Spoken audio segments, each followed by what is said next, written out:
It's about faith to believe. It's about hope to receive.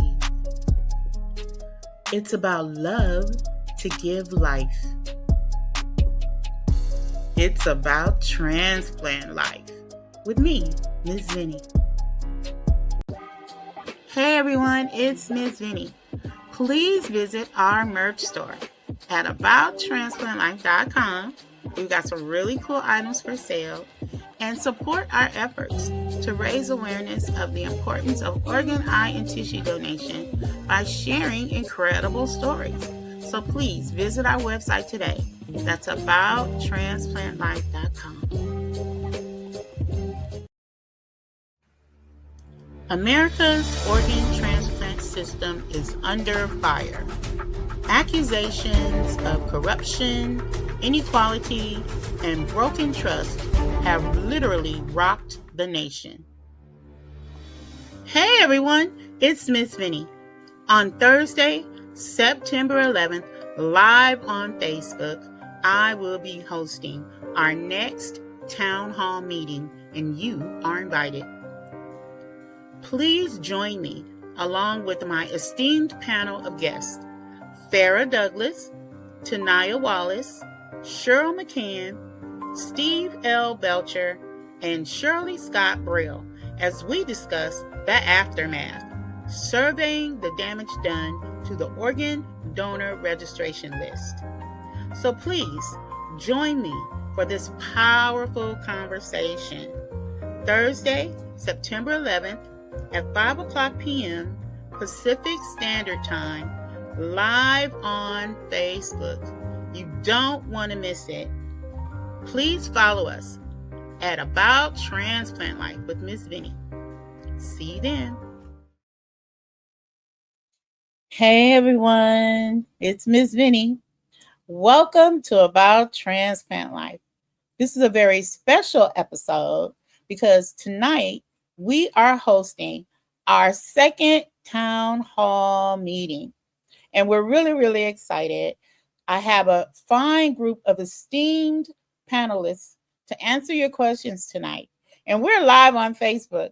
So please make sure that you share your opinions, ask questions, make comments, and we will be sure to address them because tonight is a very special night. And you want to take advantage of the opportunity to ask questions from people who are credible messengers, experts who have worked in the organ donation and transplantation field for years. And if you are new to the show, my name is Miss Vinnie. I am a heart transplant recipient. 10 years ago, I had a life-saving heart transplant and everything changed. I was dying from congestive heart failure. If it was not for the grace of God and the generous gift that I received from my organ donor, I would not be alive today.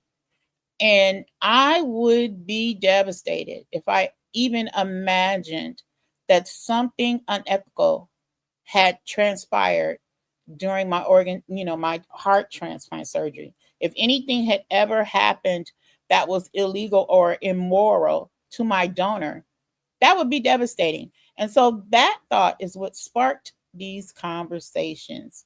We want to get to the truth of the matter because for me, my transplant journey was nothing short of miraculous. Everything was done in excellence from the beginning to the end. All of my interactions with medical professionals, with organ procurement organizations, I've never found any fault in them. And so it is from that perspective that we want to have this meeting just to get to the truth. You all heard the allegations, I'm sure. And so now you're here and we're going to talk about it tonight, live on Facebook. Who's out there? Let's see. My wonderful son, Tony, is here. My executive producer, Anthony Owens, is here. Thank you for being here tonight. And I know more of you are coming. Please, like I said, make sure, share your comments, share your opinions, and ask questions because that's what it's all about. Tonight's topic, the aftermath. Surveying the damage made to the organ donor registration list. But before we begin, let us pause to honor and remember the lives lost on September 11, 2001. We stand with the families, survivors, and heroes, and everyone in this nation who continues to carry that day in their hearts. May our discussion tonight also reflect courage, truth, and hope in the face of adversity. So let's take a moment to honor them.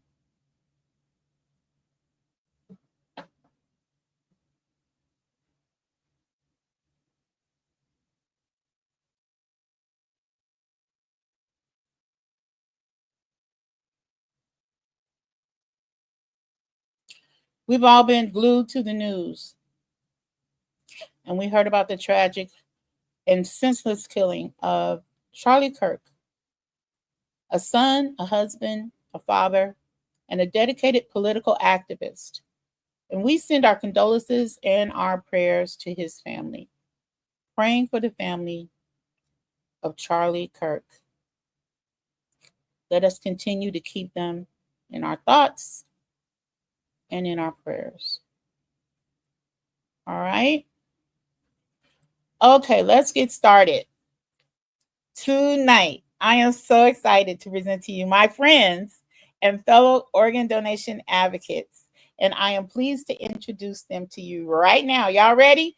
They're in the studio waiting eagerly to get started. I can see their brains going blue, blue, blue, blue. They're ready. Okay, first up, Farrah Douglas, President and CEO of the Liver Health Foundation, where they focus on bringing awareness to liver health and supporting patients with liver conditions in Southern California and beyond. Welcome, Farrah Douglas. Thank you, Miss Vinnie. Thank you for having me in your show. I am so honored that you are here. I always want to hang around people who know more than me about everything else. And so I look for smart people like you. So thank you for being here today. Thank you. My next guest is none other than Tenaya Wallace, CEO of Crowd Advocacy. She is an internationally recognized leader in organ donation and transplantation policy, and she is here tonight to share her wisdom. Welcome, Tenaya. So good to be with you guys. I am so honored to have you here. It wouldn't be the same without you. Because Obviously. obviously, if you want to get to the bottom of it, you gotta have Tenaya Wallace, right? All right. My very next guest is Cheryl Machan.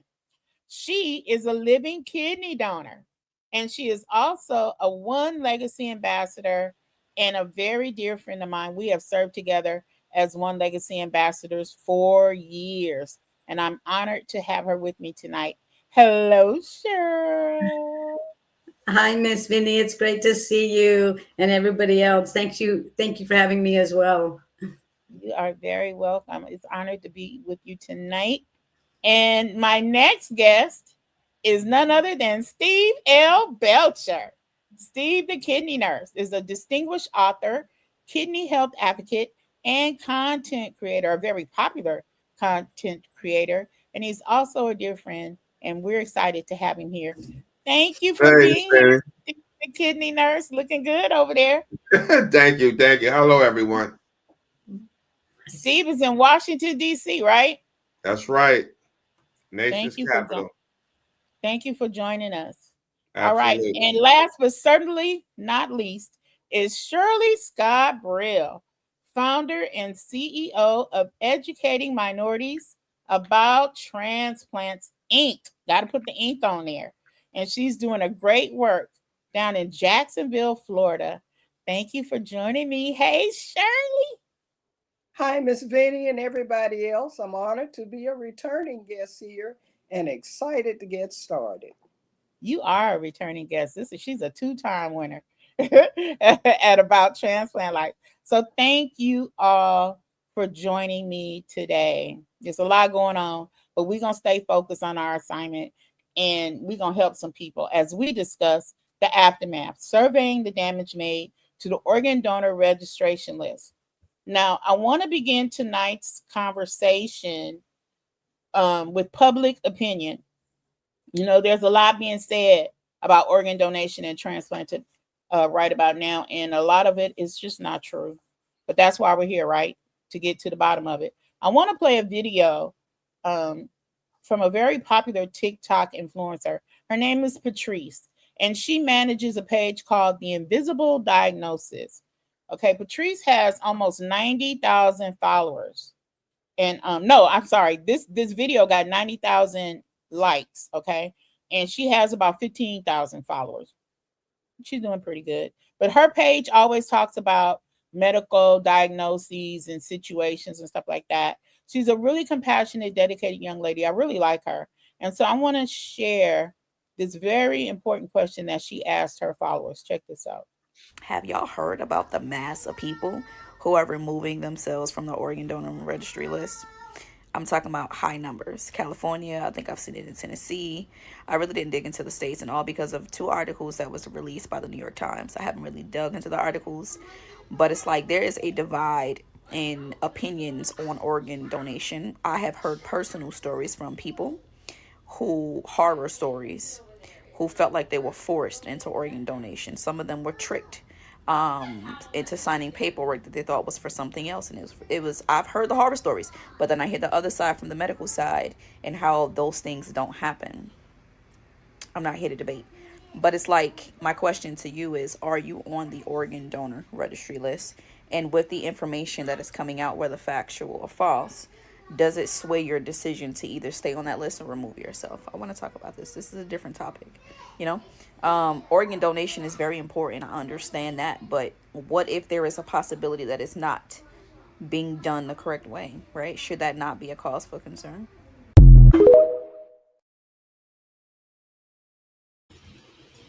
Should that not be a cause for concern? As a matter of fact, to back up what she said, Donate Life America reported an average of 170 people per day removed themselves from the National Registry in the week following high-profile media stories, a tenfold increase compared to the same period last year. Some states saw spikes of over 2,000 removals in just several months. California alone was logged over 5,000 deregistrations in recent weeks. What say ye? What do you think about that, Tenaya? I think that if I didn't know anything about organ donation, and I just read what was on the New York Times, I also would be very scared, because it plays into, there's one main issue or fear that people have about donation, and we all know this from doing public education, and that is the fear that they won't work as hard to save you. And so what we have here is the New York Times basically telling people, yeah, you're right, you should fear that. And it's a misrepresentation of donation after cardiac death. It is a skewing of the facts, and it's politically charged and motivated and driven by the group called Organize, which has been trying to dismantle the organ procurement organizations. But I understand why people are scared. Yeah, I get it too. And for more information about what she just said, you can go to About Transplant Life and watch the video interview that she did called The Final Policy. It's really, really good. Farrah Douglas, you have any comments about the video today? Yes, and before we talk about it, I want to give some numbers. We all know that transplantation is a very important tool to save people's lives.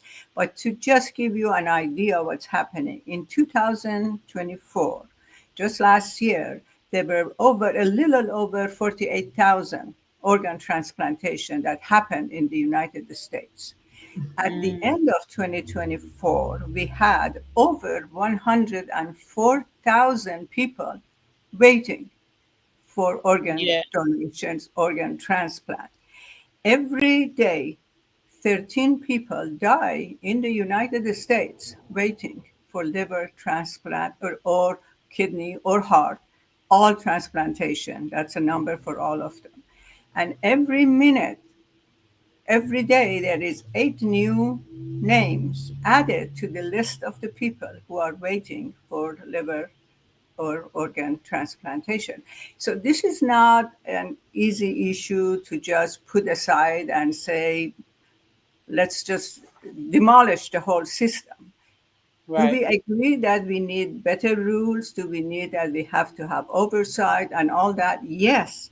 Do we agree that it has to be demolished? No, because we are talking about people's lives that are at stake. Look at That's yourself. absolutely right. That's absolutely right. I would not be here if it was not for the generous gift of life that my organ donor gave me permission to have. What do you think? I almost called you Dr. Shirley. Your name, Dr. Shirley, from now on. Shirley Scott-Brill. What do you think about that video? Well, I'm also a double lung transplant recipient. Someone said yes to my need and it saved my life. So I That's right. definitely support organ donation. Are there some kinks somewhere? Possibly. But that does not mean that the entire system has a flaw to it. So, what I think we need to do is just identify those areas that need more work, that will bring more comfort to those who have said yes to organ donation, because really, we don't need people pulling away from the thought of being organ donors. That's very good. Thank you very much, Shirley. Steve L. Belcher, what is your opinion? We can't hear you. I'm sorry, can you hear me now? I can hear you now, sir. Okay. Speaking from a nurse perspective, I agree with both sides. I understand the importance of transplant because it definitely saves lives. On the other hand, when you have, I read the New York Times story, and when you have procurement teams coming in and people not actually gone and they ready to remove the organs and um, they want to hurry up the process. We cannot say that doesn't happen. I don't think it happens on the average, but I think those flaws do happen because of the pressure of procuring the organ. That's an interesting take on the subject. Cheryl, what do you think about it? Sure. And I visit California DMVs and I speak to the workers at those DMVs. And the most prevalent question in the last few weeks, based on this New York Times article, are the customers going into the DMVs and asking, how can I remove my name off the registry? And that has tragic and real life consequences. So how many people are affected with one person taking their name off the list? Cheryl, how many people does that affect that will not receive a life-saving organ? Yeah, I mean, an organ donor can save 8 lives. So your slide showed that 5,000 Californians have deregistered themselves. So doing the math, that means that that's a potential of 40,000 people. Yeah, that's a lot of people. It's a lot of people. Literally die because organs are not available for them. Thank you so much for that. Tenaya, I think this is an excellent opportunity for you to explain the difference between donation after cardiac death, which is DCD donation, and donation after brain death. Can you do that for us? I can. One of the things that I really want to highlight with this New York Times article is that the patient was a DCD donor. It was not a brain dead donor. There's 2 ways to become a donor. They both start with a severe head trauma. The first is I'm going to start on the brain death side because that's what used to be with organ donation, really only brain dead donors. So that's the slide on the blue side.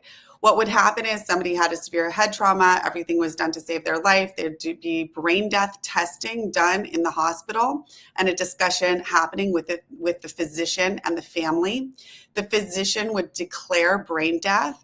It's at that point that the Organ Procurement Organization comes in.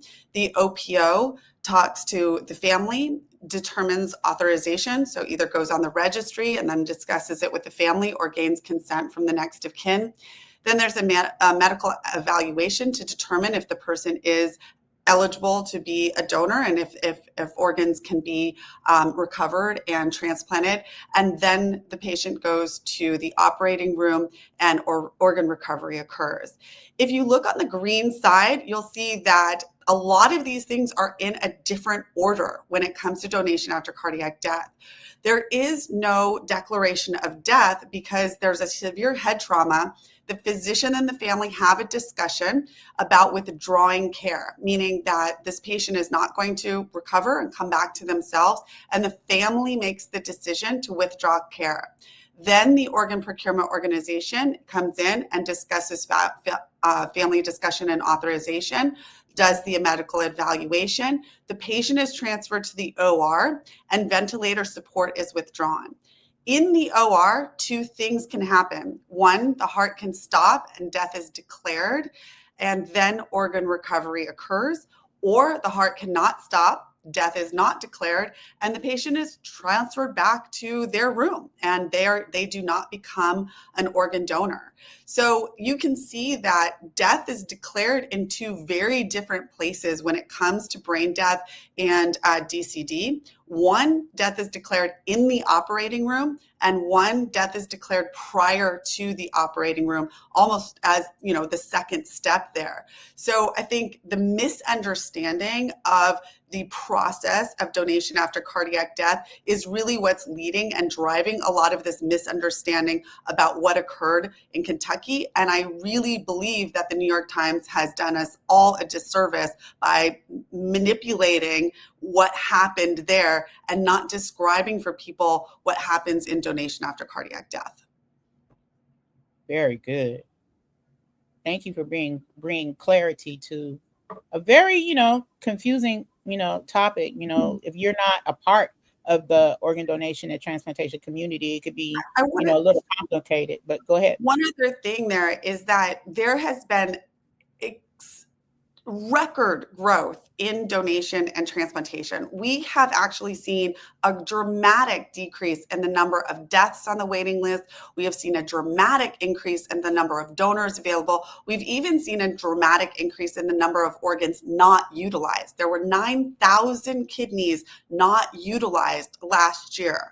Okay, that's because there are a rapid expansion of the number of potential donors because of donation after cardiac death. These tend to be older donors and sicker donors, and so the organs are a bit different than the donation after brain death. But the reason we are seeing dramatic decreases in the number of people dying on the wait list is because of the increase in donation after cardiac death. And because of misrepresentation of DCD in the New York Times and by others, this could put DCD at risk, which is going to put patients waiting at risk. Yeah, and that's what we don't want, right? Thank you so much for sharing your wisdom on that subject. We're going to move on to our panelists' questions. Each of our panelists has been assigned a particular question that they will address. And so we're going to go ahead and move into that portion of our town hall meeting. I would ask all of my panelists to mute themselves, except for our very first panelist, who is Farrah Douglas. She's going to be our first panelist. And her question is, in your work, how have these accusations against organ donation organizations affected public trust in liver health awareness and donor registration? Farrah Douglas, that's for you. Yes, as Tenaya was saying, this has been the most effective attack on organ donations because people are afraid. They're afraid because they fear that if I sign for organ donations, then when I'm in need in hospital, the doctors won't take care of me. They let me die so they can use my organs. And this has been the questions that we have been answering on the phone all the time since the article came out, to showing people with all the incidents that we know and we have seen in greater Los Angeles area, that this has never happened in LA that we are aware of. We have donors, we have recipients that are eager and willing to share their stories. The donors of the families, donors like a sister and mother and father sit down and talk with our audience about the fact that they donated their sister or their daughter's organ because it was the right thing to do, because there was no way to save her. She was dying and she was brain dead. And that is what happened. So I think one of the things that we all have to pay attention to is the crux of this whole fear and this whole exaggerated stories is that we don't trust the doctors. Is that right? Don't we trust the doctors? Aren't you, when you're sick, you go to doctor and listen what medication to use, what diet to be on to save yourself, your body? We are assuming that the doctors are a bunch of unethical people that are doing these things. The incidents that they are mentioning is so rare, so rare. I've been in this business now since 2013. Never heard of any stories like that, never seen it.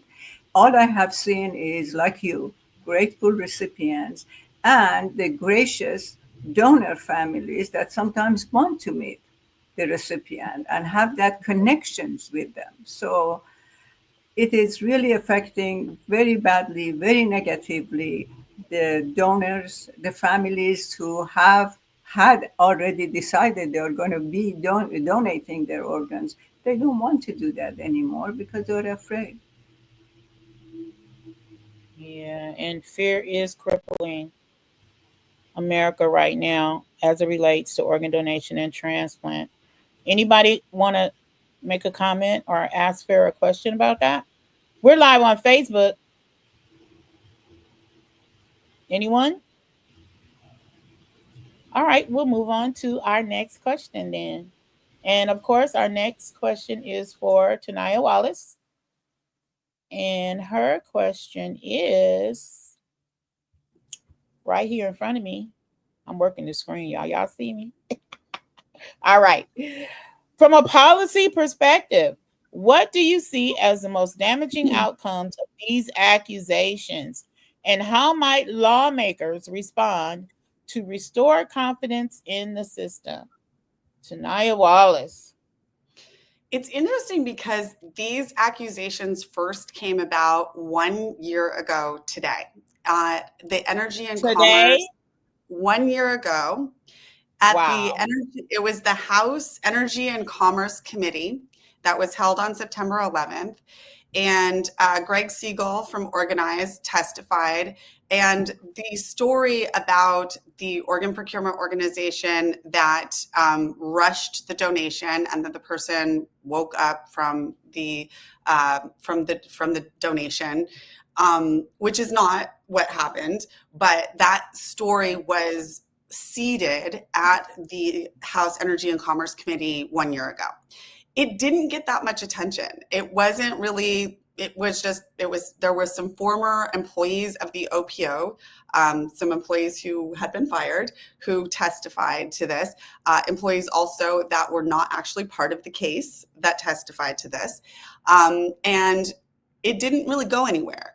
And so then we saw it reemerge as a story on the New York Times. And then the RFK came out, and the Energy and Commerce Committee had another hearing, and all of those kinds of things. So there's already been some policy around this, and actually the story emerged from a committee meeting. A couple of things. One, and this is my drum that I beat, is all of these stories about OPO misrepresentation, mismanagement, underuse of organs, all of these things are coming from one place. And they're coming from a group called Organize, and from Greg Siegel, who is the founder and head of Organize. He is the one who seeds and pitches these stories to create public concern about our nonprofit organ procurement system. He's done similar things. What's his problem, Tenaya? What is his problem? I don't know what his problem is. One of the things, he comes from a venture capitalist background. And venture capitalists often believe that a for-profit system is going to work better than a nonprofit system.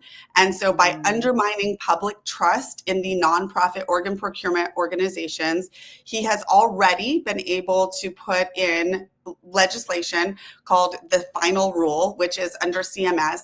And what the CMS final rule will do is it will decertify up to 2/3 of the organ procurement organizations by March of next year.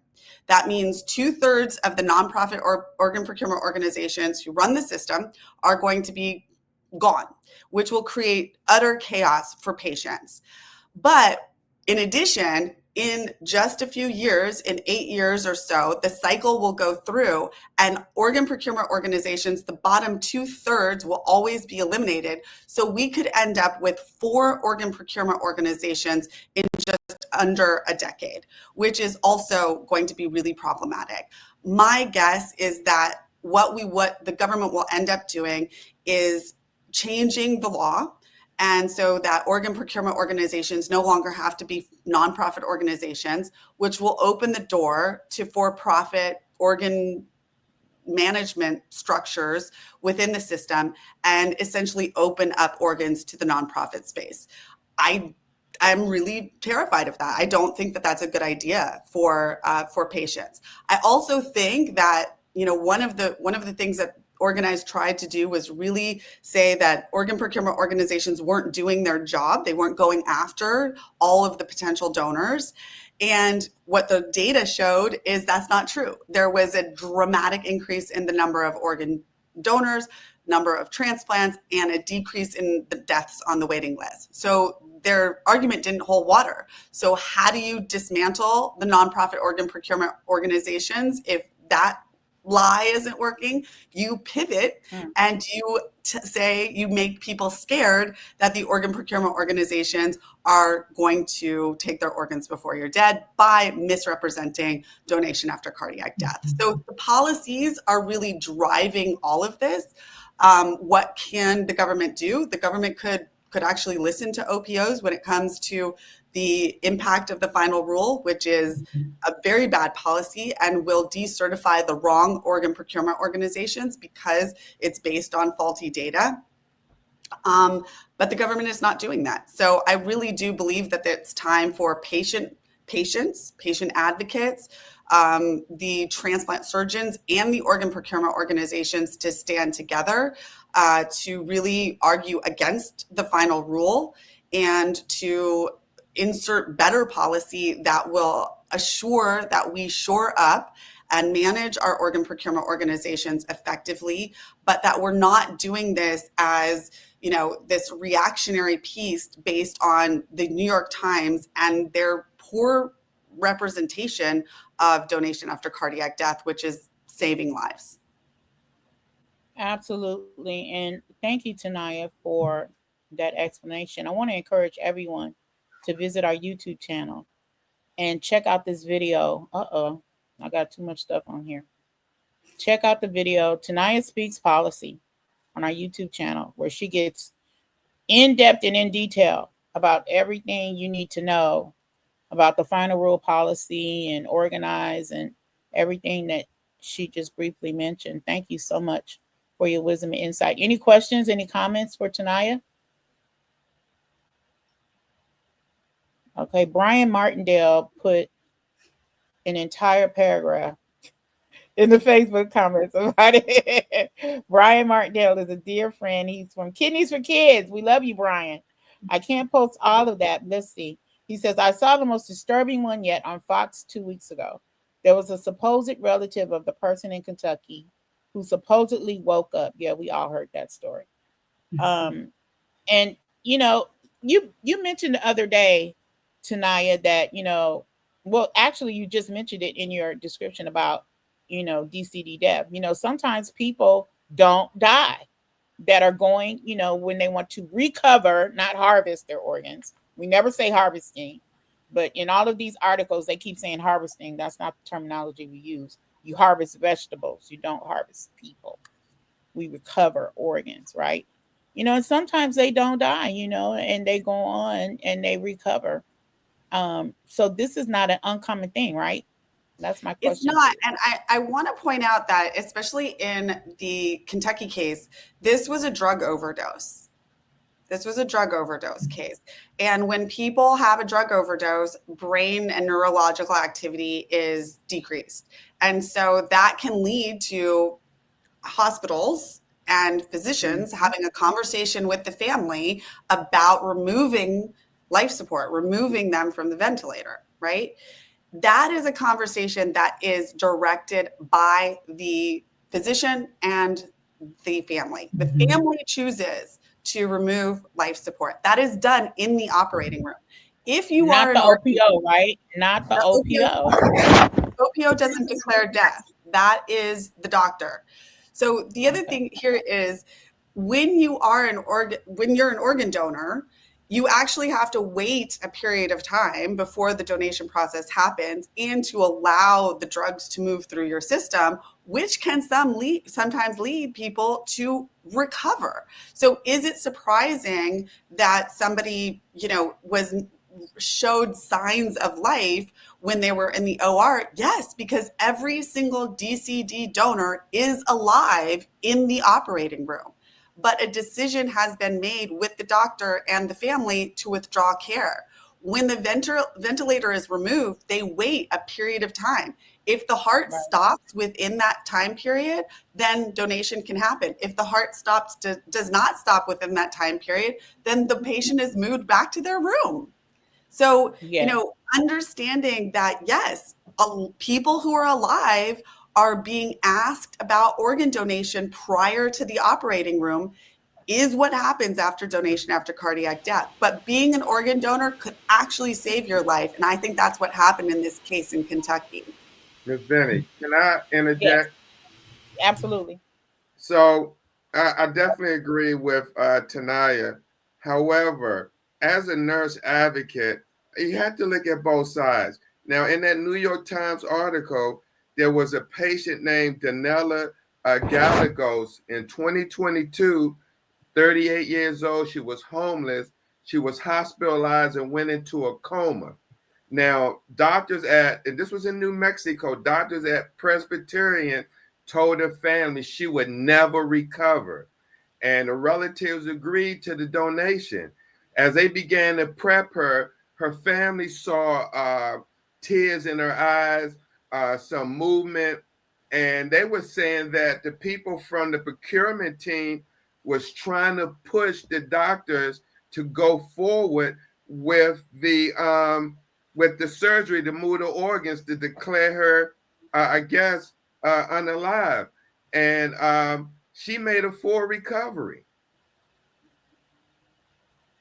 That's what happened in Kentucky as well. And But, so, I'm sorry, no, go ahead. to say this, I just think when it comes to stories like this, I don't think it just happens on the average, but you have to let people know so they can make a conscious decision, informed consent on what they want to do. That's what I do. I put all the cards on the table when it comes to dialysis and patients when they start dialysis. You have to let them know the good, the bad, and the ugly so they can make an informed consent on what they want to do, whether they want to do in-center dialysis, whether they don't want to do no dialysis at all, home dialysis, or transplant. I'm just speaking from a nurse perspective. Very good. Very good. We appreciate that. I also want to say that perhaps it falls on the shoulders of those of us who are patient advocates that to bring up the stories of successful transplantation, of successful recovery of organs. People can see in real life what is happening because we have been sitting quietly.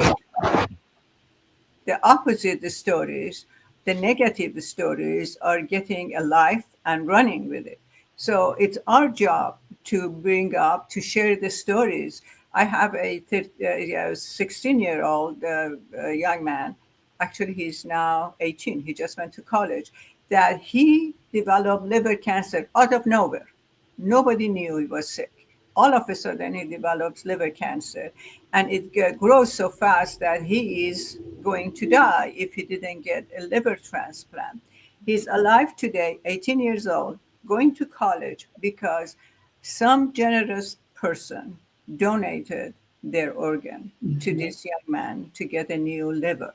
So we have to bring up those stories. We have to bring up the stories of a 3-year-old, 3-month-old Yeah, that got liver transplant. Those are important issues.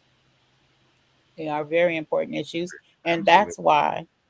that's why we have this platform about transplant life, so we can share the incredible stories and get to the bottom of it, to expose the truth, the good, bad, and the ugly, right?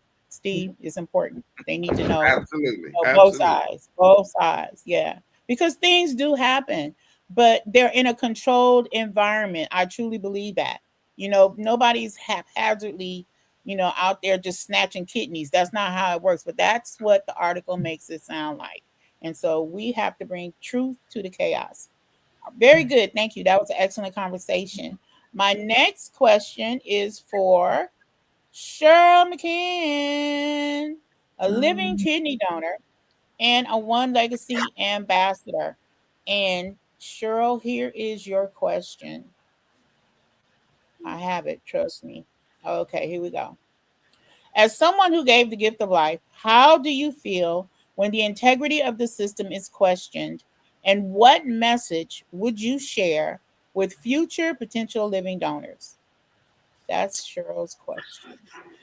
Sure. Well, in the donation world, there needs to be public trust. And without public trust, the system is going to have questions at times. And I think that's where OPOs need to be very transparent. Hospitals need to be very transparent.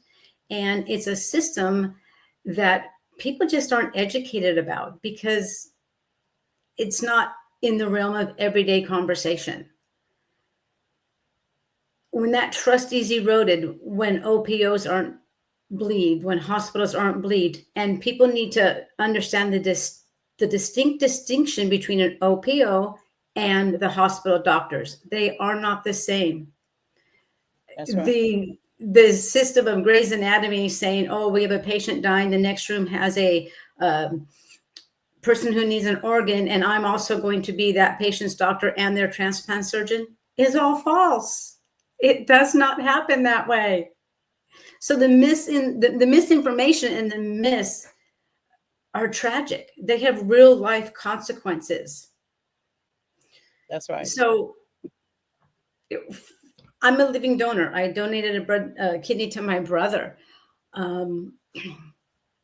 Kidneys are the most needed organ. They are the most organ that's transplanted.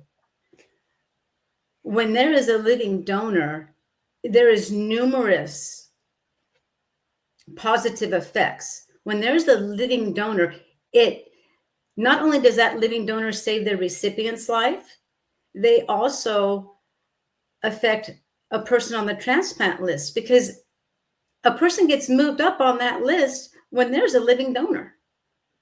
So it's numerous positive effects with a living donor. And it's just not kidneys that can have living donors. It's also livers. There are also living liver donors. A kidney donor takes one piece, takes one kidney, and a liver takes a piece of the liver. And then the liver regenerates in the recipient and in the donor. Can we mute ourselves, please? I keep hearing side noises. So if you're not speaking, please mute yourself. Thank you. And what I would also like to say for potential living donors, I've heard oftentimes, and Steve, you've probably heard this as well, people on the waiting list don't want to make the ask of somebody. They don't want to ask, hey, could you be my potential donor? So I would say to potential living kidney and liver donors, ask the recipient. If you know them, ask them if you can be tested. Don't wait for them to ask you. Yeah, that's good. That's good. Be proactive. It reminds me of a story of a patient at USC that he was on transplant list for the longest time. And he got so desperate, his situation got so bad, he started running ads and he started sending e-blast out to anybody and everybody he knew if anybody would donate a liver, a part of their liver to him. And all of a sudden, a donor was found, and he didn't know until the week of the surgery that the actual donor was his closest friend who had received the email. Unbeknownst to him, he'd gone to the hospital, got tested, was a match, and they did their transplantation. So stories like that is so heartwarming, and it just shows the generosity of people. That's right. That's right. And And that's what we're all about here about Transplant Life. Anybody else?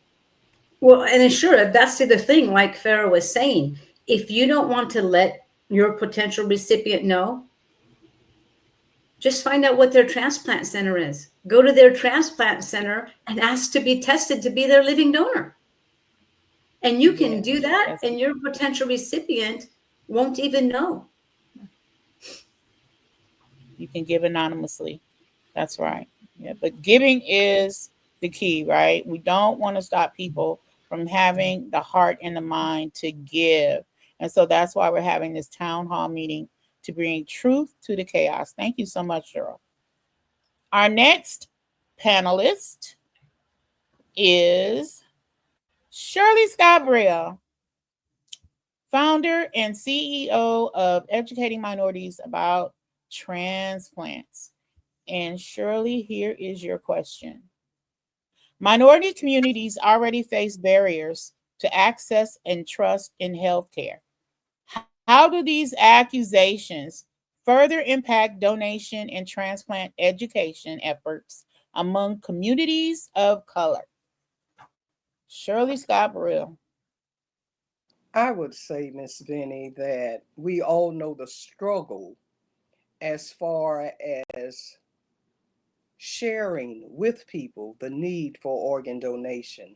I think someone has mentioned that we've all heard the number one myth and misconception that they're not going to try to save me if something happens to me.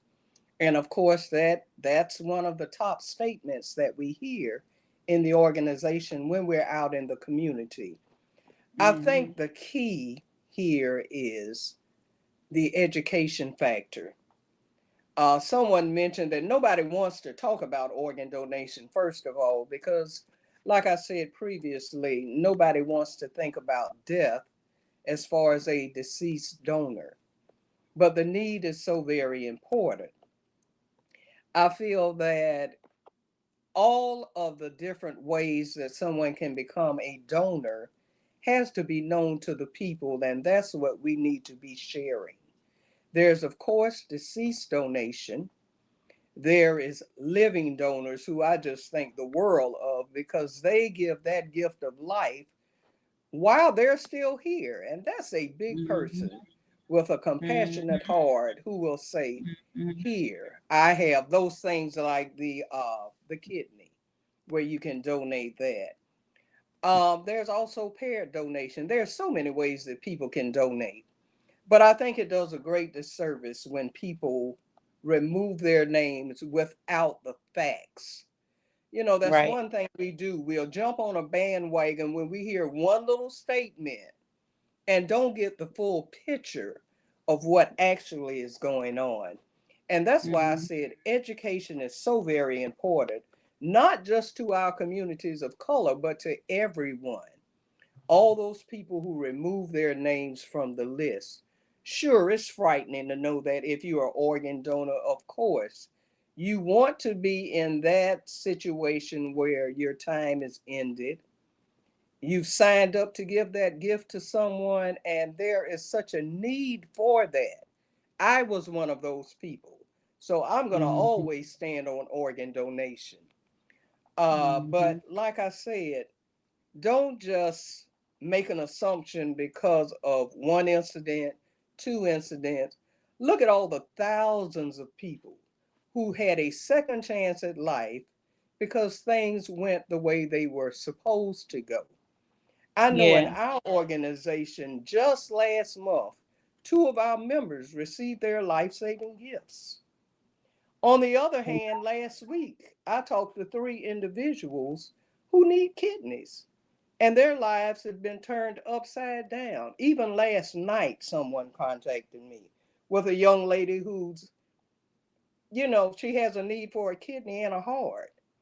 And with these people falling off the list saying, I no longer want to be an organ donor, it does a great disservice, especially with those deceased donors. To wrap it up, make sure you have the facts. And even if you've taken your name off, go back, reconsider, and make a difference in somebody's life. Like I said, I've been here an additional 17 plus years because of someone's yes. So it is very important. What we have to do, and I call it, we do the field work. We're out there in the community. We show them the difference that organ donation makes. We let them hear our stories and all of the different things we've been able to do because of that one yes. So I feel the key thing is educating, spreading awareness, and getting that information out to the public. Very good. May I Yes, add, comment? before you take your name off the list, and while you're making a decision to be a organ donor, please remember this. 1 organ donor will save 8 lives and enhances the lives of 75 people, because it's not just the organ that you can donate, it's the skin, it's your hand, it's your foot that you can donate and enhance somebody's life. So before you decide to pull your name out and listen to these other stories, just think about the legacy you leave behind, the lives that you're going to be saving and enhancing. Yes, one of the challenges, though, that we have had, particularly in the Black community, is that these stories have been, myths for generations. And so, how do we break the myth? And now that we have, people like, Senator Kennedy and others, trying to bring truth to the myth, how do we fight against that? Let's see what they're saying on Facebook. We are live on Facebook. Phyllis Casper is here. And so is Jerry Gill. She's a living kidney donor for 7 years. I want to know what you guys think about this conversation. Give us your opinions. And one comment too about the power of the American system, which is the best organ donation system in the world. I was just at the World Transplant Congress, and I have to tell you, everywhere else in the world, they do not have the structure, the system, or the generosity of giving that we really have in the United States, or the system to identify potential organ donors and get those organs transplanted. So we have by far the most powerful, most important, most successful organ donation and transplant system in the world. And the thing about our system is that we have 2 bites of the apple. You can register as a donor, and then if you are a potential organ donor, which less than 1% of people who die are a potential organ donor, less than 1% of people who die are a potential organ donor. So it's very rare that this is going to happen. But if you're registered as an organ donor, you can, then the process occurs where we basically identify the authorization. The Organ Procurement Organization looks at the registration and brings that information to the family. But if you're not registered and you are a potential donor, you have a head trauma, you become brain dead, or your family decides to withdraw care and you're a potential donor, we can still get authorization from the next of kin.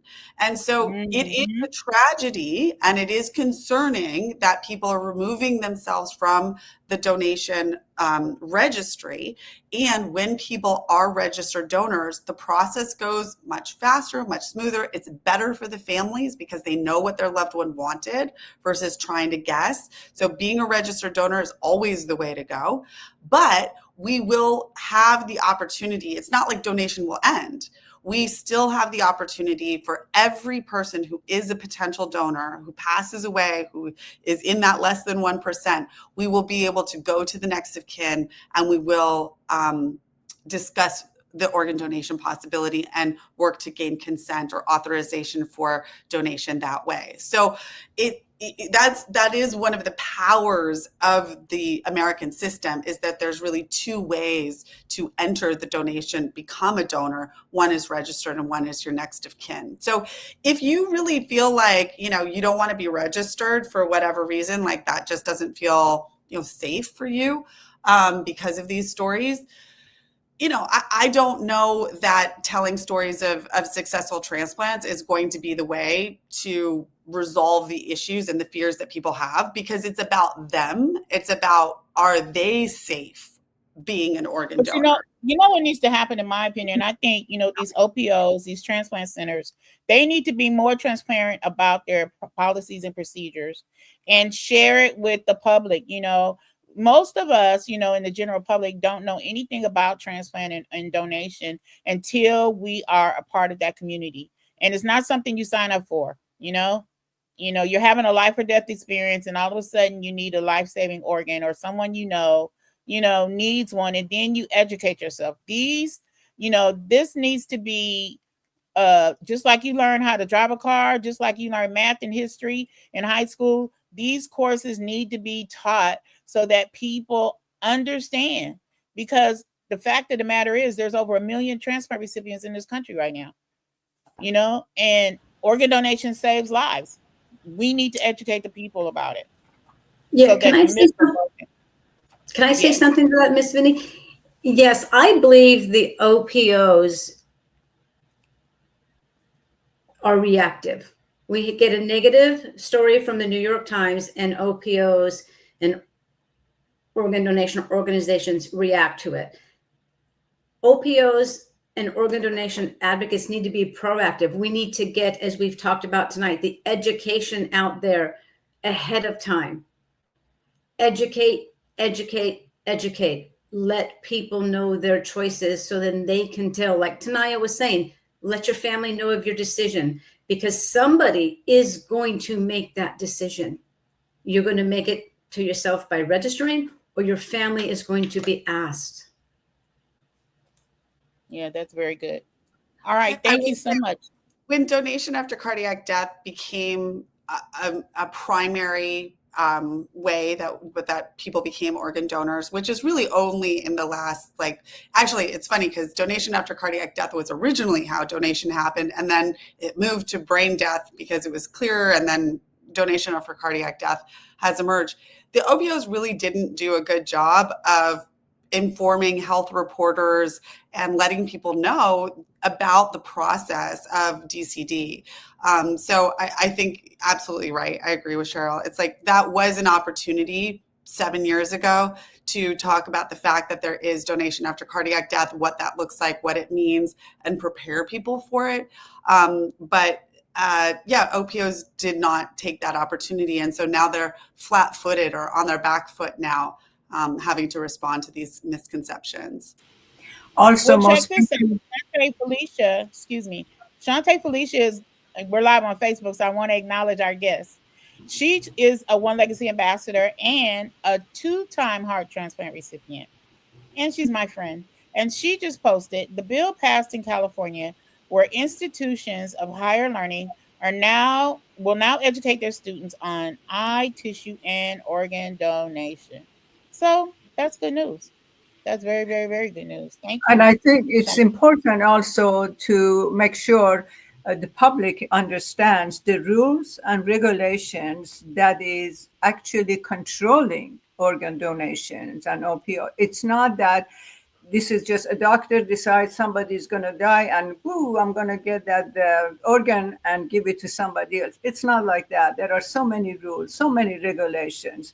We need to do, all of us needs to do a better job in educating not only the higher education, but the public. That's very good. Thank you so much. Okay, moving on to last but certainly not least, Steve L. Belcher. And his question is right here. And it reads, how do accusations against the transplant system affect kidney health advocacy and the push for prevention and early intervention. I know that's what you're about. Tell us about that, Steve. Yes. Good evening. As you can see through the people deregistering themselves from the list, eroding public trust. Now, when you got allegations of corruption, unfair allocation, or unethical practice, as you see in this article, because there are some, uh, whether people want to believe it or not, just from my opinion, within the transplant system, this can lead to distrust, to public distrust. When people lose confidence in the fairness and integrity of the system, they may be less willing to register as donors or support transplant programs, hindering advocacy efforts aimed at increasing donor pools. And on the flip side of that, what you're doing tonight is mobilizing community action. And such accusations can galvanize, such as what you're doing, communities and advocacy groups to demand better oversight and ethical standards, potentially leading to stronger, more transparent systems that ultimately benefit patients. And then on the end note, I just want to say it has to be about ethical considerations. Strict protocols need to be followed to ensure the separation of end-of-life care teams from the organ procurement team and adherence to the dead donor rule to prevent hastering death. That's good. I'm not saying that happens, but this article says, now we all know the New York Times could be biased, and I see Tenaya shaking her head, and I completely understand that. But when you have people like myself reading these articles and they have witnesses and statements, I believe that the article can be biased. But on the flip side, when you're doing these reports and you're seeing these type of allegations, one has to wonder, does this actually happen or not? Well, it does make you wonder, and I'll say this, Steve. I battled congestive heart failure for like 15 years before I had my transplant. I have been in every hospital in Southern California, literally every hospital. Some hospitals are good. Some hospitals are torture chambers. Some hospitals need to be shut down. So, I'm not, remiss in thinking that, some of these hospitals are not operating under, optimum rule. You know what I'm saying? Because they're all different. But my problem is when you categorize the entire organ donation and transplant system based on one accusation, you are sacrificing the lives of people that are waiting on the transplant list. You cannot do that. We have to take it in a case by case basis. Yes, there need to be some, oversight, a lot of oversight. And there already is oversight in place. Like Tenaya said, we do have the best transplant system in the world. But, there's a whole lot of little small hospitals that don't operate. And it's the truth, ethically, they do not. I have been left in the hallway and forgotten about, I don't know how many times. I have literally walked out of hospitals because I wasn't receiving proper care. So, I know it from both sides of the coin because I've been dealing with the medical system for 25 years of my life, due to congestive heart failure. So that's why this issue is so important to me, because I want the truth to be known. And we need to make corrections so that lives could be saved. No one should be told, there's not a heart available for you at all. And then they end up, having a really, bad experience and they die, That's not fair because organ donation saves lives. So we have to do everything that we can to preserve the system so that, people can continue to get the care that they need Anything else? Anybody have any comments to Steve's question, or were you done, Steve? I'm sorry, did I interrupt you? Yes.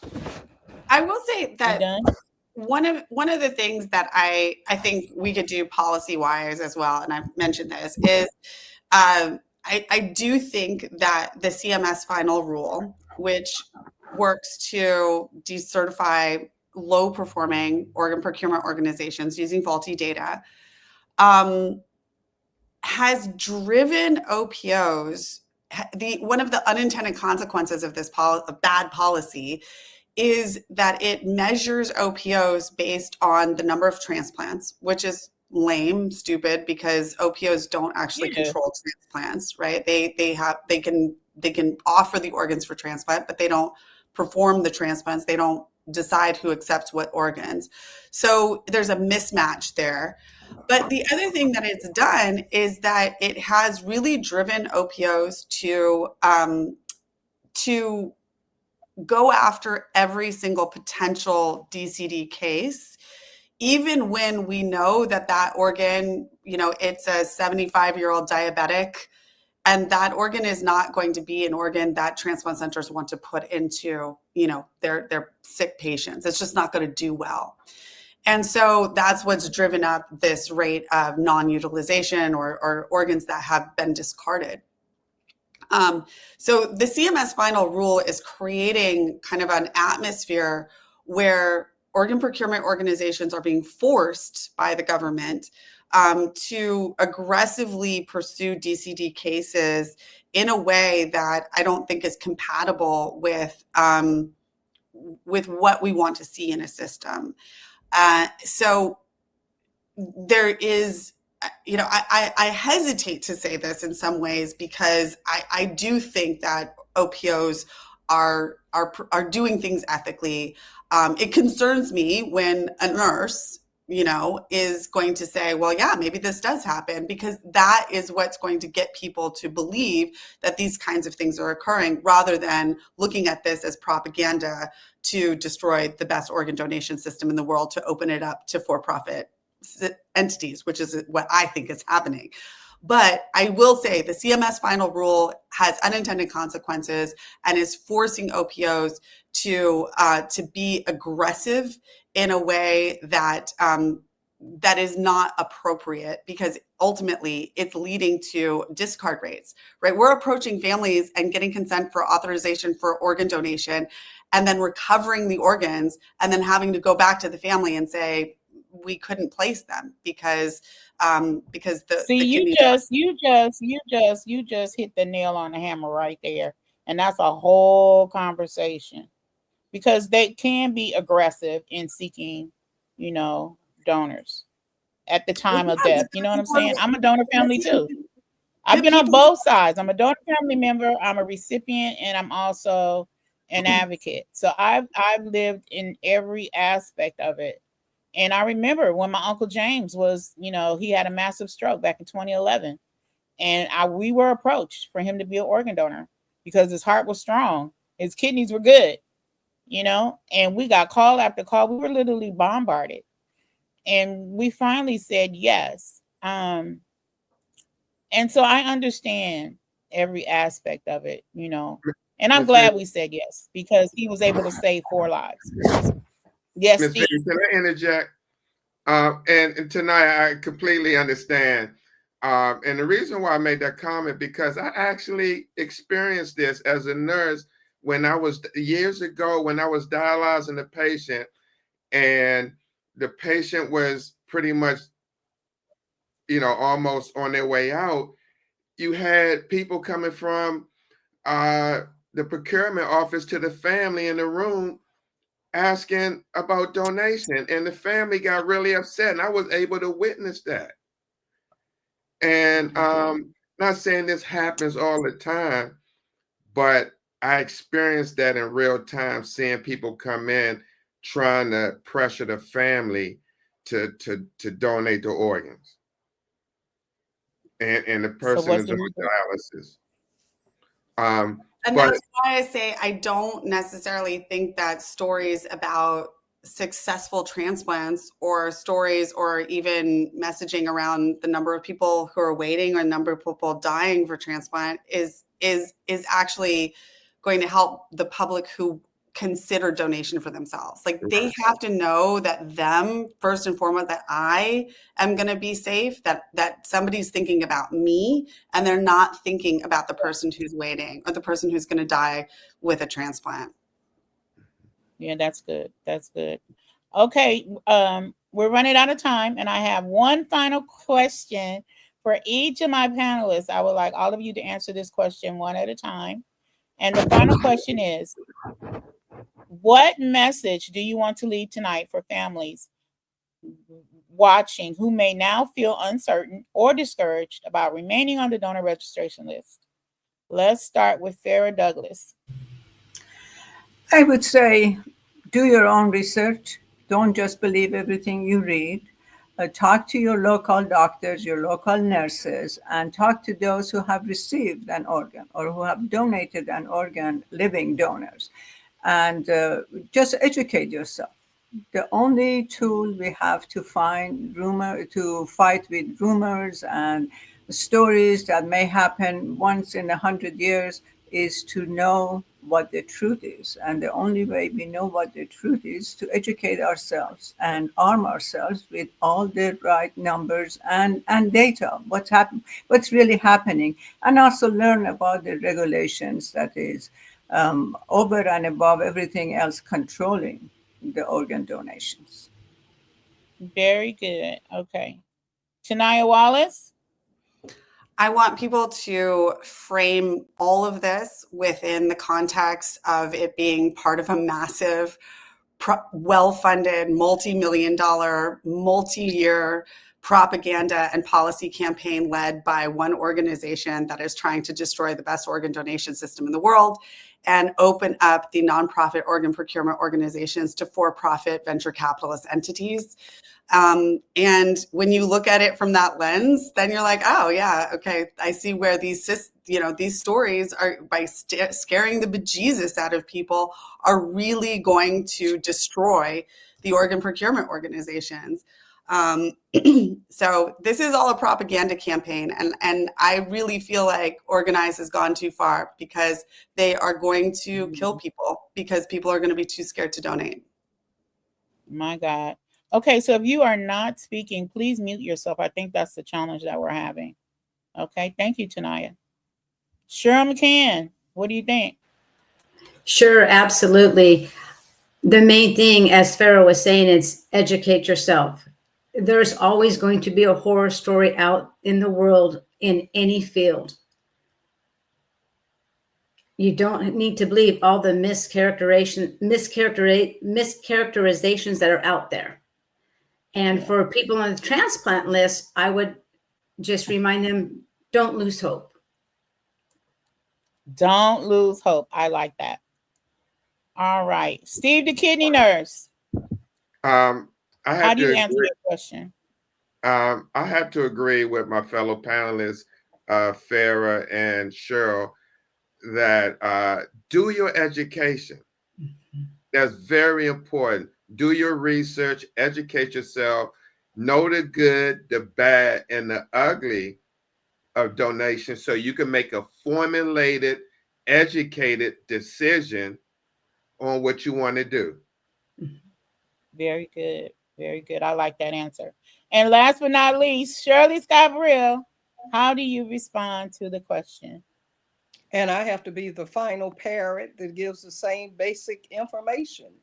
The key is education, like I said earlier, not just from us, but perhaps from the OPOs themselves. I know that all of them have a public education team or person with the OPOs. Right. They need to get out in the community also and share this information with the public. Because if the public was educated, it wouldn't be so easy for them to fall into all of these myths and misconceptions. Just like what she presented about the different ways for death. If people knew that ahead of time, that would save a lot of the problems and the situation that we're going through now. So I don't feel like we need to come on and defend the OPOs. That's their job. Our job, or I feel my job, when I go out into the public, is promote organ donation. It saved my life. I will continue with the success stories to let people know that it does make a difference. Thank you. You are very welcome, and it truly does make a difference. Organ donation saved my life. I would not be here, to spend time with my wonderful son Tony and with all of you if it was not for the generous gift of life that I received. And I will defend organ donation and transplant till the very end. Jennifer Lentini, thank you.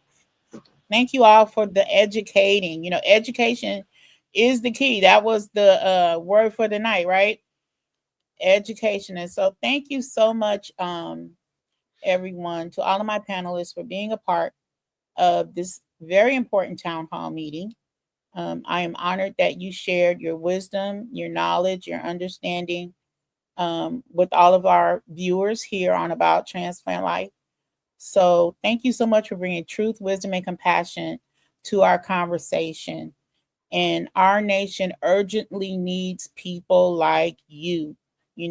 So continue to do your grassroots efforts, continue, to reach people, continue to help save lives through your advocacy, and continue to fight for truth and transparency. Thank you so much for being here tonight. Any final questions, comments before we go? No? All right. Thank you guys so much. Don't go away. We'll be right back with more About Transplant Life. Thank you, Steve. Thank you, Cheryl. Thank you, Farrah. Thank you, Tenaya, Wallace. Thank you, Shirley. Thank you for watching our town hall number 2. I hope that you were blessed by this conversation. We're going to be doing this on a monthly basis because, like my esteemed panelist said, education is the key. And so we want to bring you the truth and be as transparent as possible about organ donation and transplant because people are in need of life-saving organ transplants all over the country and all around the world. And if they don't have the right tools to survive their healing journey, they will perish. And we don't want to see that. And we want to continue to make sure that organ donation and transplant is available to everyone who needs it, to people like me. And so I'm so grateful that you watched and that you support this program. So thank you again for watching. And I had something I wanted to say to you before I left. As we close, let us be reminded that even in the face of accusations and broken trust, we are called to truth and restoration. John 14:27 says, "Peace I live with you. My peace I give to you. Do not let your hearts be troubled and do not be afraid." Tonight, we have honored truth, lifted up the voices of those directly impacted, and committed ourselves to change.